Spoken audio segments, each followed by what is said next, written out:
Here's what we're making today, and I've got some fun facts to share with you too.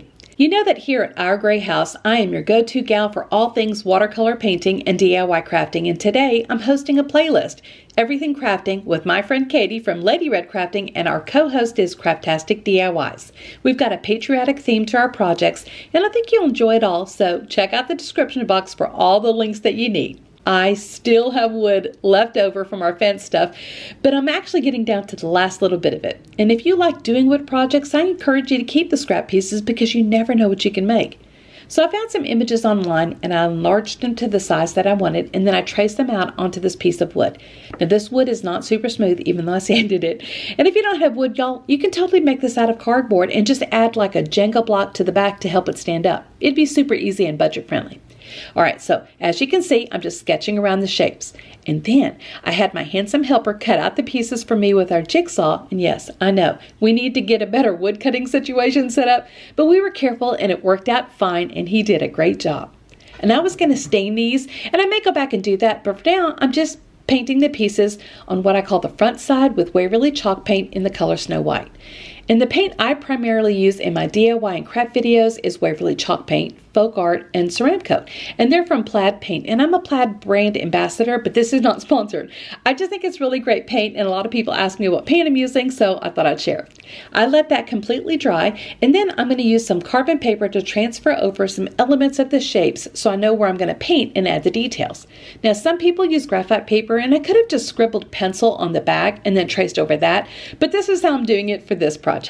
The sheets last forever, and they're really easy to use. You just place it down, trace over it with the pencil, and that's it. For Uncle Sam, I'm using traditional colors, and I'm keeping these projects simple as I'm trying to add some cute elements to my tiered tray. And I'll be adding more to the tray later. It looks kind of plain right now, but these are just the elements that I'm starting with. Now, did you know that the nickname Uncle Sam is believed to have come from Samuel Wilson, a meat packer from New York who supplied barrels of beef to the U.S. Army during the War of 1812? And here's another fun fact. The famous I Want You recruitment poster was created by artist James Montgomery Flagg in 1917 during World War I, using himself as the model. And Uncle Sam was declared the official symbol of the U.S. government in 1989, long after he had already become a cultural icon. Moving on to the Statue of Liberty. I saw several different versions, but I decided on this one as I felt it was cute and not too detailed.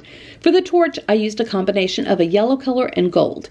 And did you know that the torch isn't original? The current torch was installed in 1986 during her 100th birthday restoration, and the original is now on display in the museum on Liberty Island.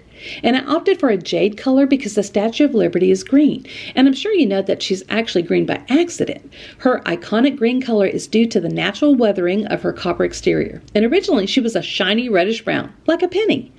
And I'm sure that many of you know that the Statue of Liberty was a gift from France to the United States in 1886 to celebrate 100 years of American independence and the friendship between the two nations. And another fun fact is that Lady Liberty was built in France, disassembled into 350 pieces, packed in over 200 crates, and shipped to New York, where she was reassembled on Liberty Island. And when you look at the real one, you'll notice that at her feet lie broken chains and shackles, symbolizing liberty breaking free from tyranny and oppression.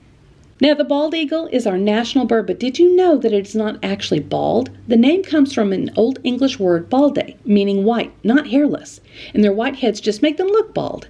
And maybe you've heard of two famous bald eagles, Jackie and Shadow. They gained internet fame for their nest cam broadcasts from Big Bear Lake, California. And in Dallas, a pair nesting near White Rock Lake are affectionately known as Nick and Nora. And my cousin Chris posts about them on his YouTube channel and Instagram. And I'll link his info below too if you're curious. Bald eagles are romantics. They usually pick one partner and stay together forever. And their nest can be up to 9 feet wide and weigh over a ton, the largest of any bird in North America. And Benjamin Franklin famously wanted the turkey as the national bird, calling the bald eagle a bird of bad moral character. Our final element is the Liberty Bell, and I used a bronze color, and of course the bronze was way too bright and had to work to tone it down. I still didn't get that aged bronze look I was going for, but I still think it turned out cute. And everyone knows that the Liberty Bell is cracked, but did you know it cracked not once but twice? The bell cracked the first time it was rung after arriving in Philly in 1752, and it was recast twice by local founders to fix it. And the big crack was actually a repair. The famous crack we see today was the result of an attempt to fix a smaller crack by widening it to prevent further damage. Spoiler, it didn't work.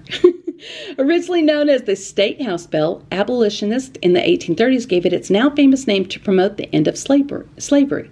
The bell is inscribed with, "Proclaim liberty throughout all the land unto all the inhabitants thereof," from Leviticus 25:10. And it's traveled all over the country. In the late 1800s and early 1900s, the bell went on a national tour to promote unity after the Civil War, crack and all.